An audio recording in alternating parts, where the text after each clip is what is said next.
Hello everyone, Sabi's Lifestyle Assam channelor অন্য এটা recipe ভিডিঅ'লৈ আপোনালোকক স্বাগতম জনাইছো। আজি মই লৈ আহিছো আপোনালোকলৈ পছলাৰ ৰেচিপি।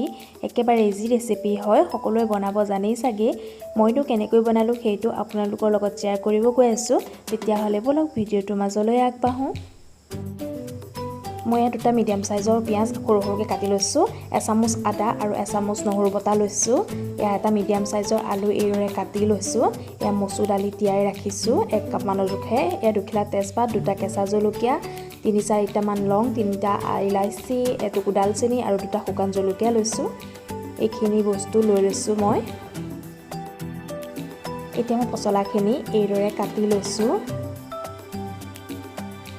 পাতল পাতলকৈ কাটি ল'ব। এতিয়া এটা গিলাস ল'ব, ষ্টিলৰ গিলাস লৈ পেলাই এইদৰে চাওক হেঁচি দিলে পছলাখিনি সৰু সৰু হৈ যায়। আপোনালোকে হাতেৰেও মোহাৰিব পাৰে, মই গিলাসৰ সহায় কৰিছোঁ। এইখিনি হৈ গৈছে দেখিছে। এতিয়া মই আধা চামুচৰ জোখেৰে মই নিমখ দিছোঁ। এতিয়া নিমখ দি এইখিনি ভালদৰে মোহাৰি ল'ম। এতিয়া মই 2 চামুচ মানৰ জোখেৰে মিঠাতেল দিছোঁ। এতিয়া মিঠাতেলখিনি দি আকৌ এইখিনি মোহাৰি ল'ম মই। এতিয়া এটা মই কেৰাহী লৈ 3 চামুচ মানৰ জোখেৰে মই মিঠাতেল দিছোঁ। তেলখিনি গৰম হৈ অহাৰ লগে লগে শুকান জলকীয়া দুটা, তেজপাত দুখিলা আৰু পিঁয়াজখিনি দি দিছোঁ। এতিয়া এইখিনি ৰঙচুৱা হোৱালৈকে মই ভাজি ল'ম। পিঁয়াজখিনি ৰঙচুৱা হৈ যোৱাৰ পিছত মই ইয়াত নহৰু পেষ্টখিনি দি দিছোঁ। এতিয়া আকৌ লৰাই ল'ম। নহৰু পেষ্টখিনি 1 মিনিটমান ভাজি ল'ম। এতিয়া মই আদাৰ পেষ্টখিনিও দি দিছোঁ। এতিয়া আদাৰ পেষ্টখিনি দি আকৌ এইদৰে লৰাই দিম। এতিয়া এইখিনি ভজা হৈ গৈছে মোৰ। এতিয়া ইয়াত মই আধা চামুচতকৈ কম মই জিৰা দিছোঁ, গোটা জিৰা, আৰু অকণমান পাঁচফোৰণ দিছোঁ। এতিয়া আকৌ এইখিনি লৰাই দিছোঁ। এতিয়া মই মচুৰ দালিখিনি দি দিছোঁ। মচুৰ দাইলখিনি দি মই এইখিনি আকৌ ভালদৰে লৰাই দিম। অলপ সময় মচুৰ দালিখিনি ভজা হোৱাৰ পিছত 3-4 মিনিটমান ভাজা হোৱাৰ পিছত মই ইয়াত পছলাখিনি দি দিম।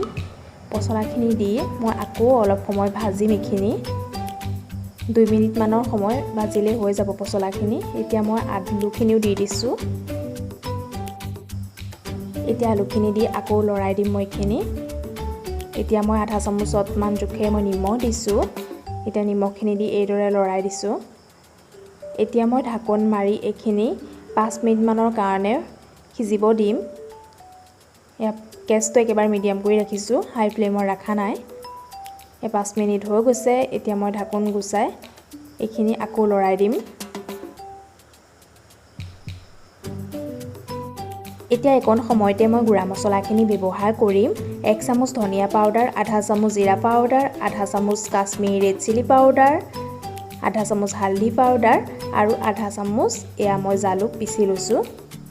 এতিয়া মই মছলাখিনি ইয়াত দি দিছোঁ। এতিয়া মছলাখিনি দি এইদৰে লৰাই দিছোঁ।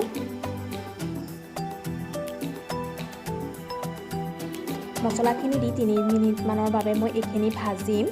এতিয়া মই 1 কাপ মানৰ জোখেৰে ইয়াত পানী দিম। পানী আকৌ পিছত ব্যৱহাৰ কৰিম। মই এতিয়া 1 কাপ মানৰ জোখেৰে পানী দি এইখিনি অলপ সময় সিদ্ধ হ'বলৈ দিম। এইদৰে আকৌ লৰাই দিছোঁ পানী দি।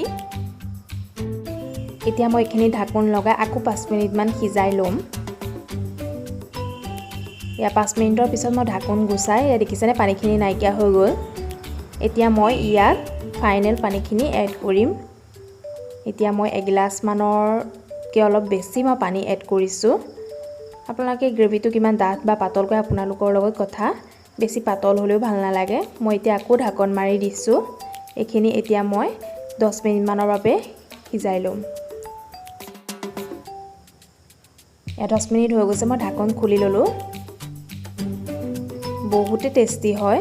এয়া চাওক কিমান গ্ৰেভিটো ডাঠ হৈ আহিছে।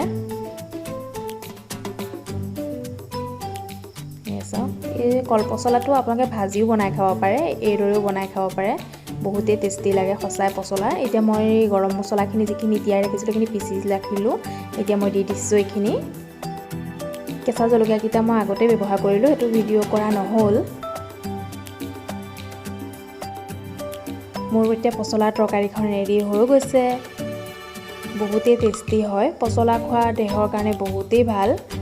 আমি সকলোৱে এইদৰে পচলা বনাই খাব লাগে।